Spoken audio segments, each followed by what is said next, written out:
The blueprint revisions for the downtown office complex covered my kitchen table. Red ink corrections marking structural modifications that would save the client $2 million in construction costs. I finished calculating the load-bearing adjustments for the 32nd floor, cross-referencing wind load specifications against the updated foundation design, when 3 sharp knocks echoed through my apartment. I'm Victoria Nash, and for the past 14 years, I've been a structural engineer specializing in high-rise construction. My consulting firm, Nash Engineering Solutions, has designed earthquake-resistant frameworks for buildings across the West Coast, including the 70-story tower that now dominated the city skyline 10 blocks from my apartment. But most people who knew me casually, including my landlord, thought I was just a tenant who worked from home doing computer stuff. The knocking continued, more insistent now.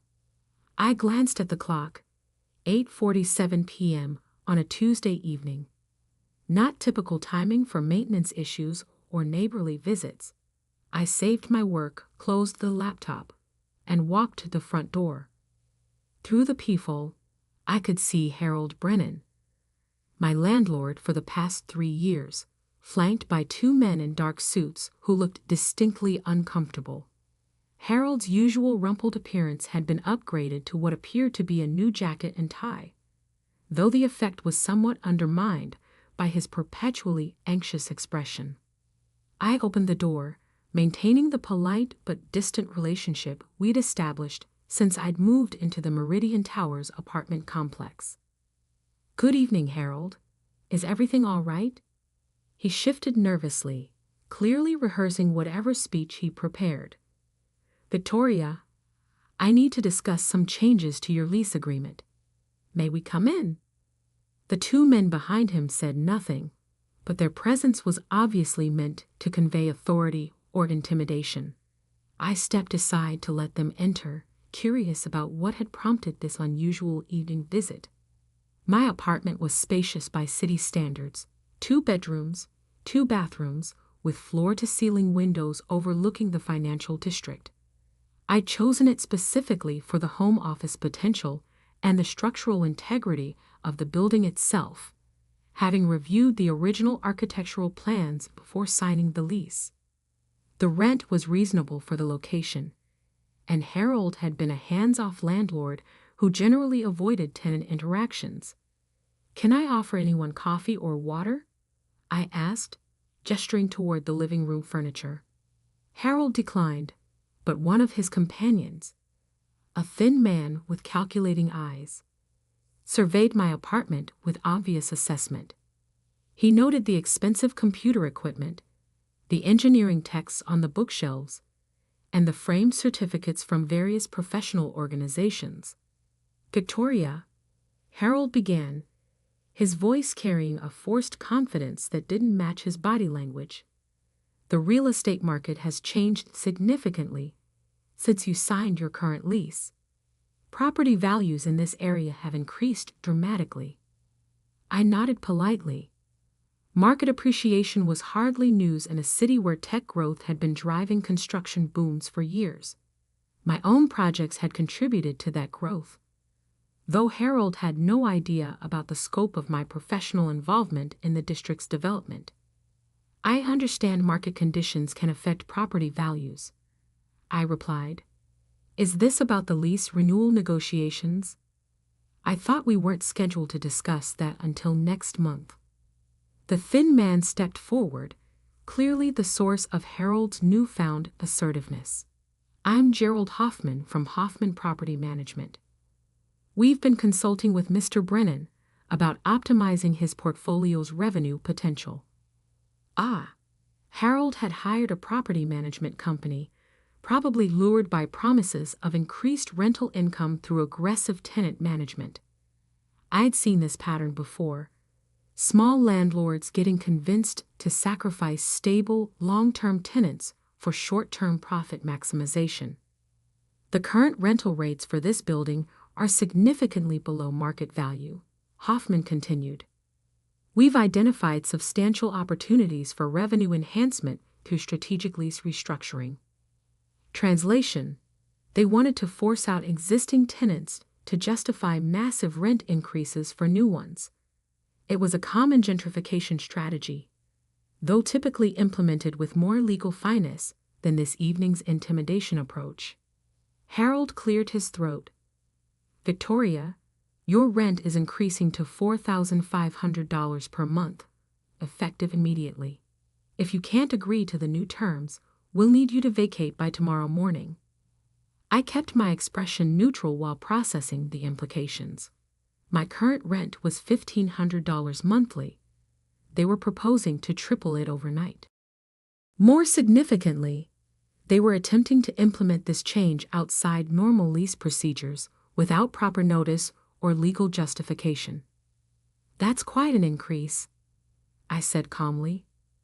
"May I see the legal documentation supporting this change?"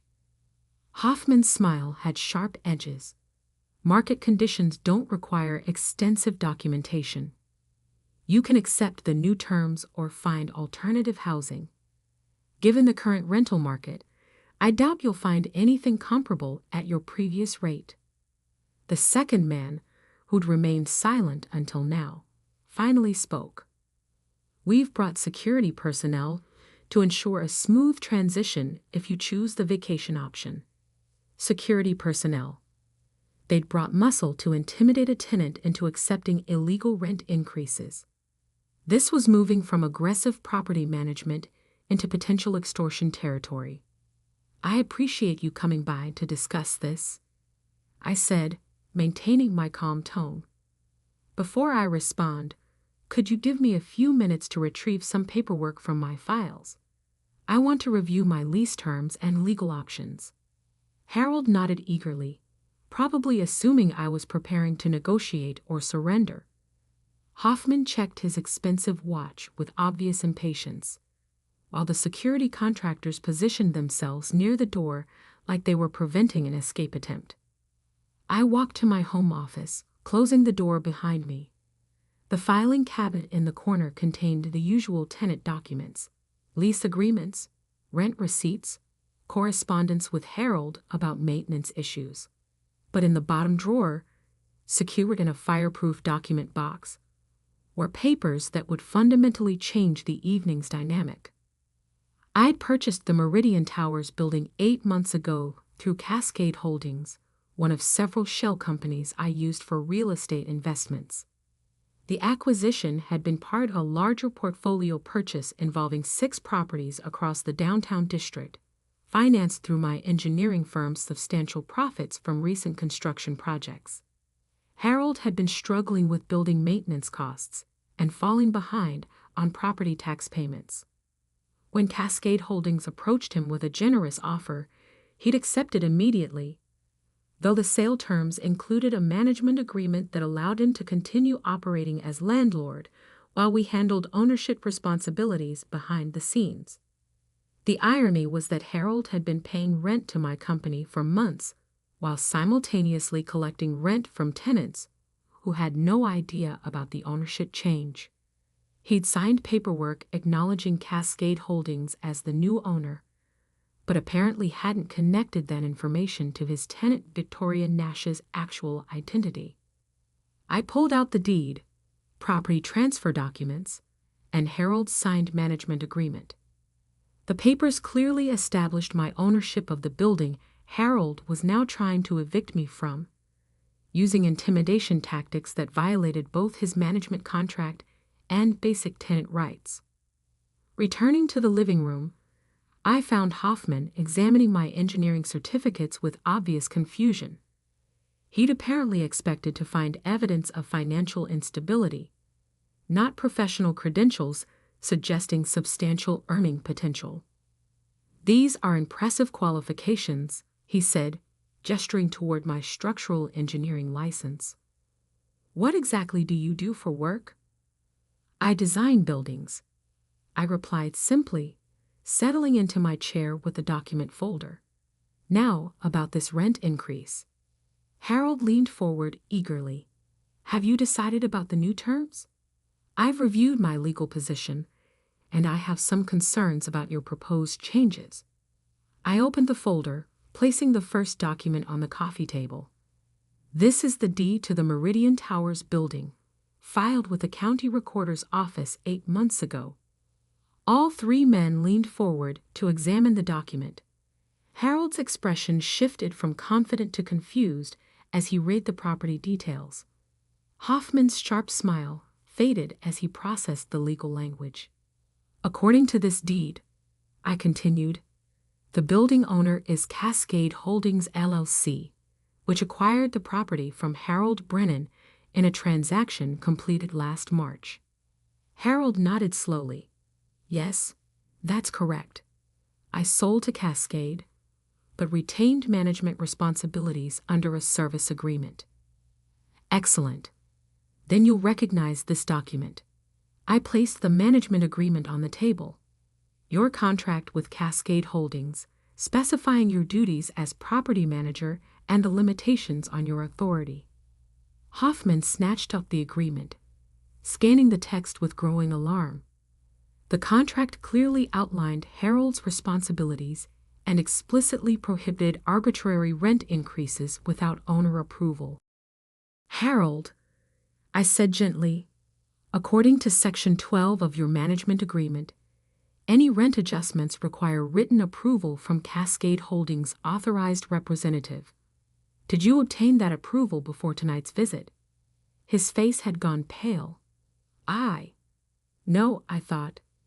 Hoffman said market conditions allowed. Market conditions don't override legal contracts, I continued. More importantly, Section 15 prohibits intimidation tactics against tenants, including threats of immediate eviction without proper legal notice. I placed the final document on the table. This is Cascade Holdings' Articles of Incorporation, filed with the state. You'll notice the authorized representative's signature matches mine. The silence that followed was profound. Harold stared at the documents, slowly connecting pieces he'd somehow missed despite signing them months earlier. Hoffman looked like he was calculating how quickly he could distance himself from the evening's activities. Your Cascade Holdings? Harold whispered. I'm the principal owner, yes, which makes me both your tenant and your boss, Harold. Though after tonight's performance, we need to discuss whether our management arrangement should continue. The security contractors had stepped back toward the door, clearly recognizing that their services were no longer required or welcome. Hoffman was examining his phone, probably searching for exit strategies that didn't involve legal liability. This is impossible, Hoffman protested. Property owners don't rent apartments in their own buildings. Why not? I wanted to live downtown near my work. This building met my requirements, and the apartment was vacant when I moved in. The fact that I later purchased the building doesn't invalidate my tenancy. I stood up, gathering the documents. Harold, your management contract included provisions for situations like this. Tomorrow morning, I'll need you to provide a written report explaining tonight's attempted rent increase and the rationale for bringing security personnel to intimidate a tenant. Victoria, I had no idea. That's precisely the problem.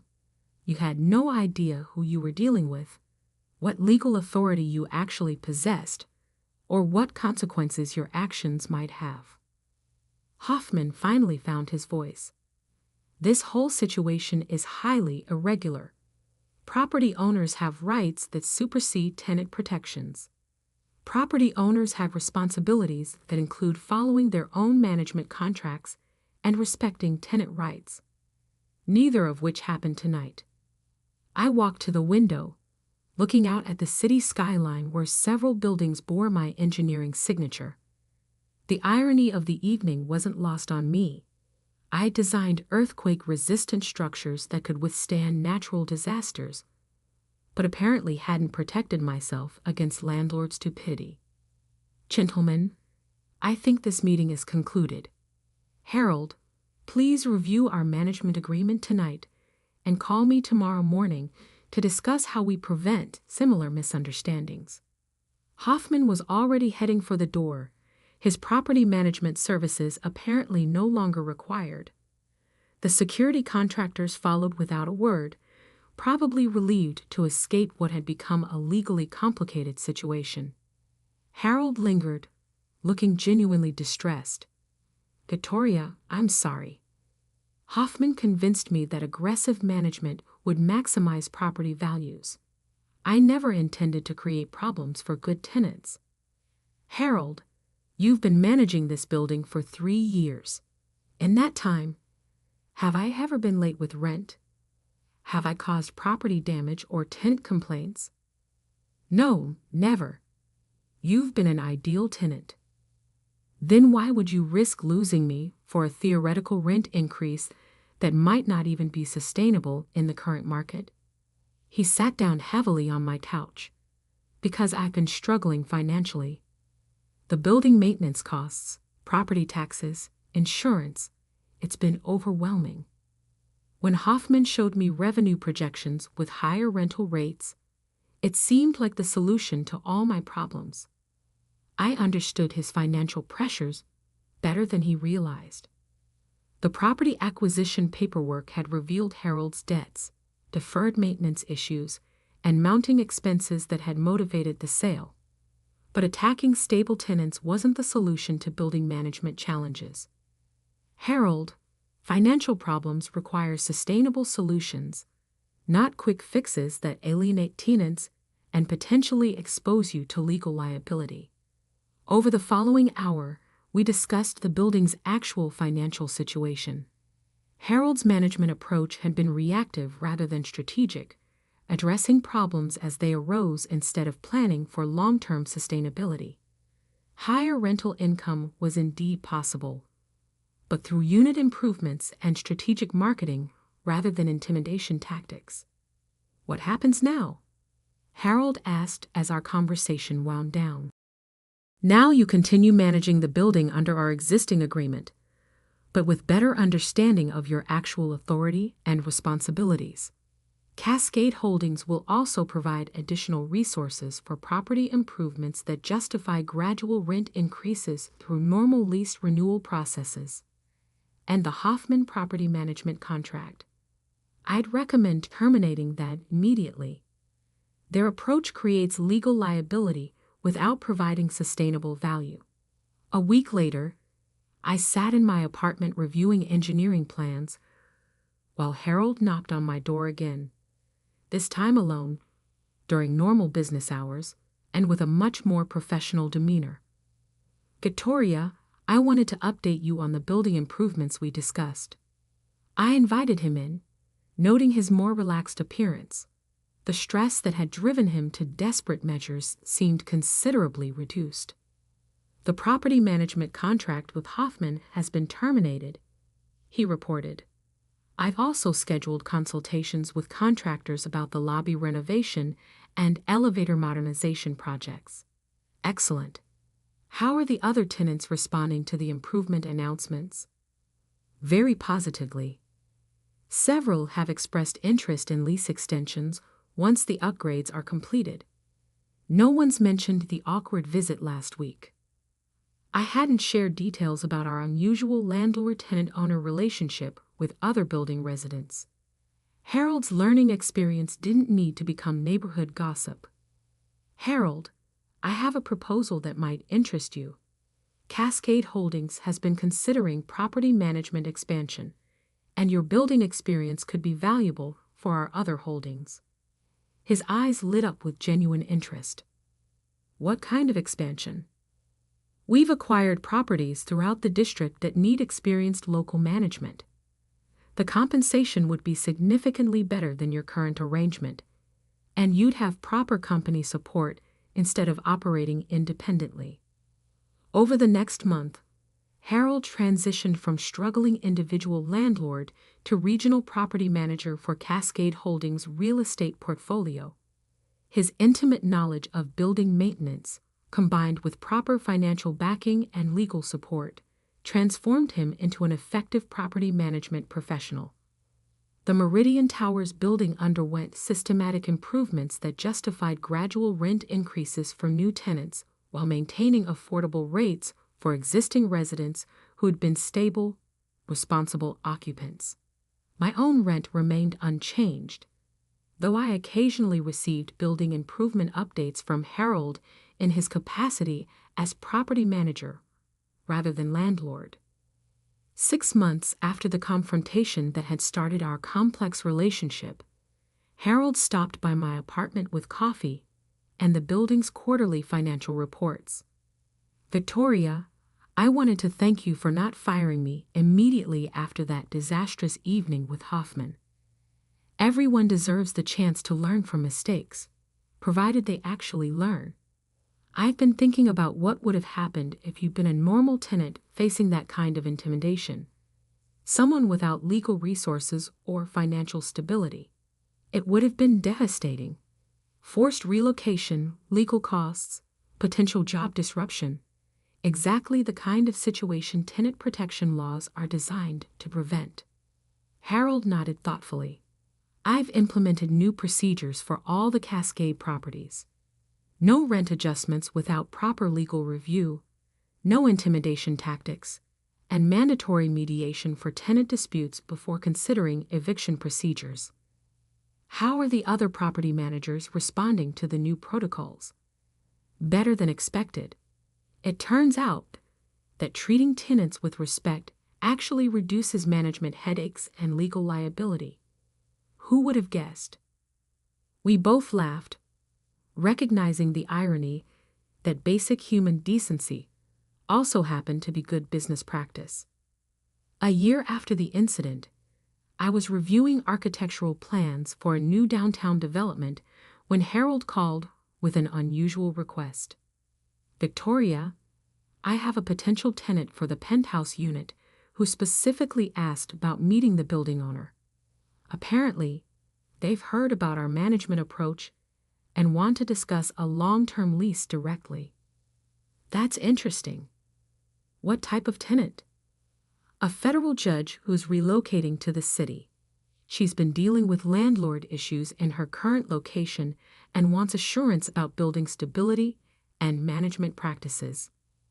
I agreed to meet with Judge Patricia Connors, curious about her specific concerns. The conversation revealed that she'd been researching downtown properties and had identified Meridian Towers as having unusually stable management and satisfied tenants. "I've seen too many landlord-tenant conflicts in my courtroom," Judge Connors explained. "Properties with ethical management practices are increasingly rare, and I'm willing to pay premium rent for peace of mind." "What convinced you that this building met your requirements?" "Tenant reviews consistently mentioned respectful management, prompt maintenance response, and transparent communication. Several residents specifically noted that they'd never experienced intimidation or arbitrary policy changes." Harold beamed with pride. The transformation from desperate landlord to respected property manager had clearly exceeded his own expectations. "Judge Connors," I said, "you'll find that our management approach prioritizes long-term tenant satisfaction over short-term profit maximization. We've learned that stable, respected tenants create more value than aggressive rent extraction." That's refreshing to hear from a property owner. After Judge Connors signed a 5-year lease for the penthouse, Harold and I reflected on how dramatically our building's reputation had improved. "You know," Harold said, "that night when I showed up with Hoffman and those security guards was the worst mistake I've ever made as a landlord." "And the best learning experience?" "Absolutely. I went from treating tenants as profit sources to recognizing them as community members whose satisfaction directly affects property value."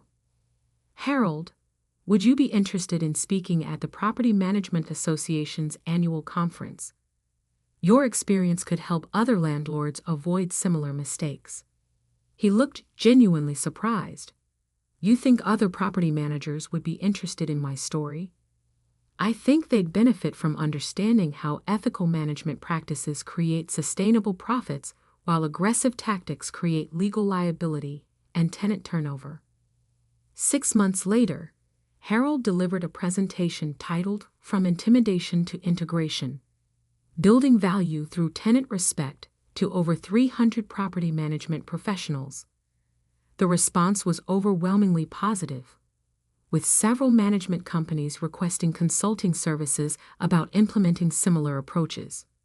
The presentation also caught attention from the City Council's Housing Committee, which invited Harold to participate in developing new landlord-tenant mediation programs designed to prevent aggressive eviction tactics. Victoria, Harold said after his first committee meeting, they want to use our building as a model for ethical property management practices. How do you feel about that level of public attention? Honestly, proud. 3 years ago, I was a struggling landlord making terrible decisions out of desperation. Now I'm helping develop policy solutions that protect both tenants and property owners. The committee work led to Harold being appointed to the city's Affordable Housing Task Force, where his combination of property management experience and tenant advocacy perspective provided valuable insight for policy development. It's ironic, he reflected during one of our quarterly building reviews. The night I tried to intimidate you into accepting illegal rent increases was the beginning of the most successful period of my career. Sometimes the biggest disasters become the most important learning opportunities. Though I still can't believe I brought security guards to threaten someone who owned the building. We both laughed, recognizing that the evening had been simultaneously Harold's worst decision and the catalyst for dramatic positive change in his professional approach and personal values. 2 years after our initial confrontation, Meridian Towers had become one of the city's most sought-after residential properties, with a waiting list for available units and rent rates that reflected quality rather than exploitation. Harold's management company had expanded to oversee 40 properties throughout the region, all operating under the ethical principles he developed through our unlikely partnership. Victoria, Harold said during our latest quarterly meeting, I have a confession. What's that?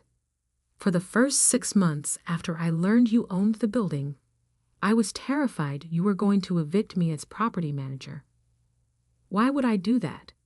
Because I had demonstrated such poor judgment and created legal liability for your company. I smiled, thinking about the journey we both traveled from that disastrous evening to our current successful collaboration. Harold, the best property managers are the ones who learn from mistakes, rather than repeating them. You've proven that ethical management isn't just morally right, it's also more profitable and sustainable than aggressive tactics. And you've proven that property owners can prioritize tenant welfare without sacrificing business success. Sometimes the most effective way to protect your investment is to treat people with respect and dignity, regardless of the power dynamics involved. Looking back, the evening when Harold showed up with security guards demanding triple rent was a perfect example of how assumptions can create catastrophic miscalculations. He'd assumed I was a financially vulnerable tenant who could be intimidated into accepting illegal demands. I'd assumed my role, as both tenant and owner, would remain comfortably separate. Both assumptions were wrong, but the collision between them created something better than either of us had imagined. A property management approach that demonstrated how ethical business practices could generate superior results while treating everyone involved with respect and dignity. Sometimes the best outcomes emerge from the most uncomfortable confrontations, provided everyone involved is willing to learn from the experience rather than simply defending their initial positions.